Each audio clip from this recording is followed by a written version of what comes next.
రే అడి బాయ్స్గల్లా కొన్నాడు పదండ్రా. ఏమైందన్నా? మీ ఓడు మా ఊరమ్మని ఏడిపించాడు. ఆగన్నా, అయినా మనం చెప్పాల్సింది పోయి నువ్వు ఏడిపించడం ఏంట్రా?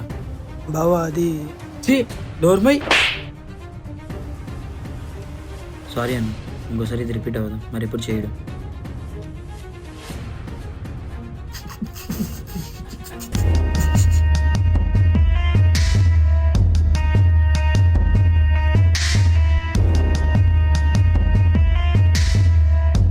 చా వాళ్ళ ముందు నన్ను కొడతాడా?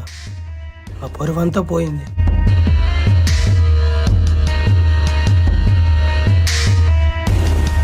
ఆ కోపం చల్లారాలంటే వాడి మీద ఎలాగైనా పగ తీర్చుకోవాలి, కానీ ఎలా?